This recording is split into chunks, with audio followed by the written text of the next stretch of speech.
નમસ્કાર બાળકો, સર્વેને સુપ્રભાતમ। આજે આપણે ગણિતમાં પ્રકરણ નંબર 8 ગાડું અને પૈણું એમાં આગળ જોઈશું। બરાબર, આજે આપણે શરૂઆત કરશું વર્તુળ સાથેની રમતો, પાઠ્યપુસ્તકના પાના નંબર 83 ઉપરથી જે છે તે। બરાબર, જ્યારે પણ તમે આ વિડીયો જોવા બેસો ત્યારે પાઠ્યપુસ્તકને સાથે રાખીને બેસજો। ચાલો શરૂ કરીએ।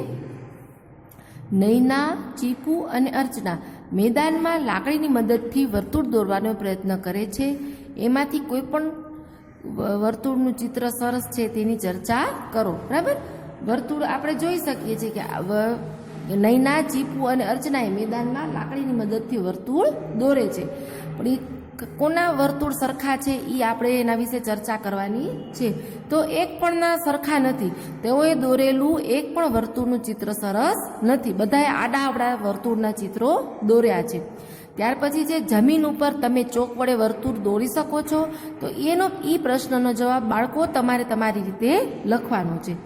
ત્યાર પછી છે તમારી નોટબુકમાં પેન્સિલ વડે વર્તુળ દોરો।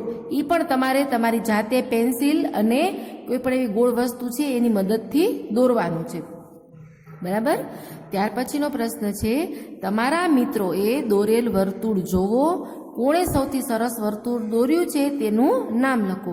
તમારે અને તમારા મિત્રોએ ભેગા મળીને વર્તુળ દોરવાનું છે અને બધામાંથી કોનું સૌથી સરસ થયું છે એ પણ તમારે લખવાનું છે। એ પ્રશ્નનો જવાબ પણ તમારે જાતે લખવાનો છે। બરાબર, ત્યાર પછી છે દોરડાની મદદથી વર્તુળ બનાવવું। ચાલો હવે દોરડાની મદદથી વર્તુળ બનાવવું એના વિશે આપણે જોઈએ। તો પહેલો પ્રશ્ન છે એમાં તો અર્ચનાએ ખીલી અને દોરીની મદદથી મેદાન પર વર્તુળ બનાવવાનું નક્કી કર્યું। શું તમે પણ અર્ચનાની જેમ વર્તુળ બનાવી શકો? બરાબર, હા, આપણે પણ ખીલી અને દોરીની મદદથી અર્ચનાની જેમ મેદાન ઉપર વર્તુળ દોરી શકીએ। કે કઈ રીતે દોરાય? તો ખીલીમાં દોરીને ભરાવી એક જગ્યાએ એને પકડી રાખવાની અને પછી બીજા હાથેથી દોરીની મદદથી આપણે એમાં વર્તુળ બનાવી શકીએ। બરાબર, ત્યાર પછીનો પ્રશ્ન છે અલગ અલગ લંબાઈનું દોરડું લઈ જુદા જુદા વર્તુળ દોરો, તેના પરથી પ્રશ્નના જવાબ આપો। બરાબર, હવે આ બાળકોએ જૂથ બનાવીને પ્રવૃત્તિ કરવાની છે। તો અહીંયા દીદીએ તમને જૂથ આપેલા જ છે કે અને કયા લંબાઈનું માપનું દોરડું લેવાનું છે એ પણ આપેલું છે। તો જૂથ નંબર 1 છે એ 2 મીટર લંબાઈનું દોરડું લેશે, જૂથ નંબર 2 છે એ 7 મીટર લંબાઈનું દોરડું લેશે અને જૂથ નંબર 3 છે એ 5 મીટર લંબાઈનું દોરડું લઈ અને આવી રીતે અલગ અલગ એના માપના વર્તુળ બનાવશે। બરાબર, ત્યાર પછી એની પ્રશ્ન આપેલા છે એની નીચે, તો એના જવાબ આપણે સમજવાનો પ્રયત્ન કરીએ। પહેલો પ્રશ્ન છે કયા જૂથે સૌથી નાનું વર્તુળ બનાવ્યું હશે? તો આ જૂથ નંબર 1, જૂથ નંબર 2 અને જૂથ નંબર 3 અહીં દોરેલું છે જે તમને દેખાય છે। તો આમાંથી સૌથી નાનું વર્તુળ કયા જૂથનું છે? તો જૂથ નંબર 1નું। તો આ પ્રશ્નનો જવાબ આવશે જૂથ 1 એ સૌથી નાનું વર્તુળ બનાવ્યું છે। તેમનું દોરડું કેટલું લાંબુ હતું? તો અહીંયા આપણે માપ આપેલું છે કે જૂથ નંબર 1નું દોરડું છે એ 2 મીટર લાંબુ હતું। આ મી લખેલું છે એ મીટરનું ટૂંકું સ્વરૂપ છે, એને તમે મી પણ લખી શકો।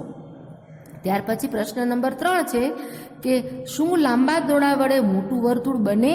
આવું શા માટે થતું હશે? બરાબર, આપણે જેમ દોરડું મોટું લઈએ તો મોટું વર્તુળ બને કે ન બને? તો એનો જવાબ છે કે હા, લાંબા દોરડા વડે મોટું વર્તુળ બનાવી શકાય। એનું કારણ શું? કે લાંબા દોરડાથી બનતા વર્તુળની ત્રિજ્યા વધુ હોય છે, એટલે એનું વર્તુળ એ મોટું બને છે। ત્યાર પછી છે ચોથું છે પ્રશ્ન છે સૌથી નાના વર્તુળની ત્રિજ્યા કેટલી હશે? બરાબર, તો સૌથી નાનું વર્તુળ કયું છે? આમાં પહેલા 1 નંબરનું છે ઈ, તો સૌથી નાના વર્તુળની ત્રિજ્યા 2 મીટરની હશે। બરાબર, તો આ થયા આપણા અલગ અલગ લંબાઈના દોરડા દ્વારા બનાવેલા વર્તુળ અને એના ઉપરથી જે પ્રશ્ન આપ્યા હતા એના જવાબ આપણે અત્યારે શોધ્યા। ત્યાર પછી છે આપેલા વર્તુળની ત્રિજ્યા દોરી અનુમાન કરો કયા વર્તુળની ત્રિજ્યા સૌથી લાંબી હશે, જે આપણા પાઠ્યપુસ્તકમાં આપેલું છે। બરાબર, 2 વર્તુળ દોરેલા છે, એ 2 વર્તુળમાં આ 2 વર્તુળ અહીંયા તમને દેખાય છે દોરેલા છે ને, દીદીએ દોર્યા છે। તો એક વર્તુળ એ છે અને વર્તુળ બી છે. તો એમાં ત્રિજ્યા કોની વધારે લાંબી હશે? તો સ્વાભાવિક છે કે જે વર્તુળ મોટું હશે એની ત્રિજ્યા વધુ હશે અને જે વર્તુળ નાનું હશે એની ત્રિજ્યા નાની હશે. તો આ બેમાંથી આપણને વર્તુળ કયું મોટું દેખાય છે? બી વર્તુળ છે એ મોટું દેખાય છે, બરાબર ને? તો બી વર્તુળની ત્રિજ્યા છે એ મોટી હશે, એમ આપણે અનુમાન લગાવી શકીએ. ત્યાર પછી આપણે જોઈએ તો માપપટ્ટીની મદદથી બંગડીની ત્રિજ્યા દોરી ત્રિજ્યાની લંબાઈ માપો. બરાબર, એક અહીંયા દીદીએ બંગડીથી એક વર્તુળ અહીંયા દોરેલું છે. હવે માપપટ્ટીની મદદથી આપણે કઈ રીતે એનું ત્રિજ્યા માપશું એ તમને હું અત્યારે શીખવું છું. તો એના માટે આપણે એક ફૂટપટ્ટીની જરૂર પડશે, બરાબર? જે આપણી પાસે કંપાસ બોક્સમાં સાધનો હોય એમાં એક આ પ્રકારની ફૂટપટ્ટી હોય.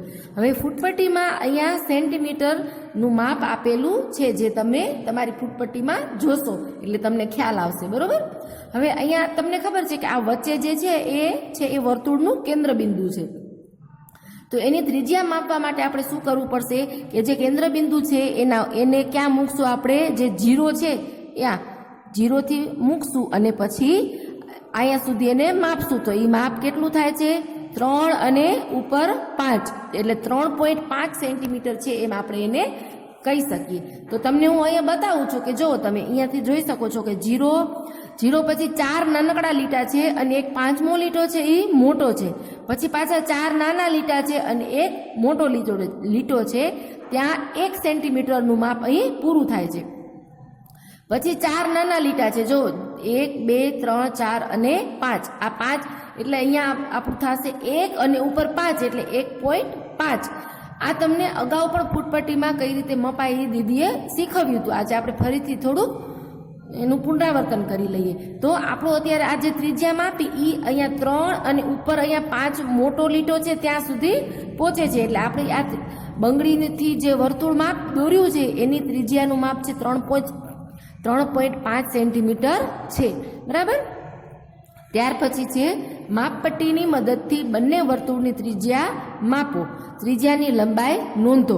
અહીંયા 2 વર્તુળ તમને દોરેલા દેખાય છે, બરાબર? એ બંને વર્તુળને આપણે શું કરવાનું છે? ત્રિજ્યા માપવાની છે. તો તમને દીદીએ શીખવાડ્યું છે કે કેન્દ્ર બિંદુથી શરૂ કરીને વર્તુળ સુધીનું માપ લેવાનું એટલે એની ત્રિજ્યા થઈ જાય. અહીંયાથી અહીંયા સુધી અને અહીંયાથી અહીંયા સુધી. તો એમાં પણ આપણે જોઈ શકીએ છીએ કે 0 થી કરી અને 1 સુધીનું અહીંયા માપ આવે છે. એટલે આ જે વર્તુળ છે એની ત્રિજ્યા 1 સેન્ટીમીટર છે અને બી વર્તુળ છે એ બી વર્તુળની ત્રિજ્યા છે 2 સેન્ટીમીટર છે. અહીંયાથી કરીને આ જે આપણે માપ્યું તો એનું માપ થયું 2 સેન્ટીમીટર થયું, બરાબર? તો વર્તુળ એ ની ત્રિજ્યા 1 સેન્ટીમીટર અને વર્તુળ બી ની ત્રિજ્યા 2 સેન્ટીમીટર છે. ત્યાર પછી છે શોધો. આપણે શોધવાનું છે, બરાબર? શું શોધવાનું છે? તો સાયકલ અથવા બળદગાડાના પૈડાની ત્રિજ્યા માપો. શું સાયકલ કે બળદગાડાના બધા પૈડાની ત્રિજ્યા સરખી છે? તો આ બધા પ્રશ્નોના જવાબ છે એ આપણે શોધીએ. અહીંયા દીદીએ લખ્યા છે એટલે આપણે એને સમજવાનો પ્રયત્ન કરીએ કે સાયકલના બંને પૈડાની ત્રિજ્યા સરખી હોય છે અને બળદગાડાના બંને પૈડાની ત્રિજ્યા સરખી હોય છે, પરંતુ સાયકલ અને બળદગાડાના પૈડાની ત્રિજ્યા અલગ અલગ હોય છે, બરાબર? પ્રશ્ન શું છે કે સાયકલ અને બળદગાડાના પૈડાની ત્રિજ્યા માપવાની છે. તો સાયકલના બંને પૈડાનું માપ સરખું જ હોય છે, આગળના અને પાછળના. એ બંને ટાયર સરખા જ હોય છે એટલે એને બંનેની ત્રિજ્યા સરખી હશે. જ્યારે બળદગાડાના જે પૈડા છે એ પણ 2 સરખા હોય છે. બળદગાડાના પૈડા એટલે એની પણ ત્રિજ્યા સરખી હોય છે. જ્યારે સાયકલ અને બળદગાડું એ બંનેના પૈડા નાના મોટા હોય છે એટલે એ બંનેના પૈડાની ત્રિજ્યા અલગ અલગ હોય છે. પછી પ્રશ્ન નંબર 2 છે કે તમે ટ્રેક્ટર કે રોડ રોલર જોયું છે? હવે તમે જે જોયું હોય એનો જવાબ અહીંયા તમારે લખવાનો છે, બરાબર? જો તમે ટ્રેક્ટર અને રોડ રોલર 2 જોયું હોય તો એ પ્રમાણે લખવાનું અને અથવા તો જે જોયું હોય એ લખવાનું. હવે તમે જોયેલું હોય તેમાંથી સૌથી મોટું પૈડું કયું છે? તો અહીંયા એનો જવાબ લખવાનો છે કે તમે આ 2માંથી શું જોયું છે. તો એ 2માંથી સૌથી મોટું પૈડું કોનું છે એનું નામ તમારે અહીંયા લખવાનું છે, બરાબર? ત્યાર પછી છે છેલ્લો પ્રશ્ન છે કે શું ટ્રેક્ટર કે રોડ રોલરના બધા પૈડાની ત્રિજ્યા સરખી હોય છે? તો આપણને ખબર છે કે ટ્રેક્ટરના પૈડા કેવા હોય અને તમે જોયું હશે તો તમે જો ટ્રેક્ટર અને રોડ રોલર જોયા હશે તો તમે જોયું હશે કે એના બધા પૈડાનો આકાર અને માપ છે એ કેવો હોય છે, અલગ અલગ હોય છે, બરાબર. તો ટ્રેક્ટર કે રોડ રોલરના બધા પૈડાની ત્રિજ્યા એક સરખી હોતી નથી. તો એક સરખી શું કામ નથી હોતી? હવે આપણે એ સમજવાનો પ્રયત્ન કરીએ. તો ટ્રેક્ટરના આગળના બે પૈડા નાના હોય છે, જ્યારે પાછળના બે પૈડા કેવા હોય છે, મોટા હોય છે. તમે ટ્રેક્ટર તો જોયું હશે તો આગળના જે બે પૈડા હોય એ કેવા હોય, નાના હોય, અને પાછળ જે પૈડા હોય એ કેવા હોય છે, મોટા હોય છે. એટલે એની બંનેની ત્રિજ્યા કેવી હોય, સરખી હોતી નથી. તેથી આગળના અને પાછળના પૈડાની ત્રિજ્યા અલગ અલગ હોય છે. જ્યારે રોડ રોલર છે એમાં આગળના પૈડા કરતાં પાછળના બે પૈડા મોટા હોય છે. તેથી તેમાં પણ આગળના અને પાછળના પૈડાની ત્રિજ્યા અલગ અલગ હોય છે. આ ઉપરાંત ટ્રેક્ટરના પૈડા અને રોડ રોલરના પૈડાની ત્રિજ્યા પણ અલગ અલગ હોય છે, બરાબર. તમે સમજી ગયા હશો કે ટ્રેક્ટરના અને રોડ રોલરના બધા પૈડાની ત્રિજ્યા એક સરખી શું કામ નથી હોતી? તો ટ્રેક્ટરના આગળના બે પૈડા નાના હોય અને પાછળના બે પૈડા મોટા હોય છે. એટલે જે પૈડું નાનું હોય એની ત્રિજ્યા નાની હોય અને મોટું હોય એની ત્રિજ્યા મોટી હોય. એટલે એ બધા પૈડાની ત્રિજ્યા એક સરખી હોતી નથી.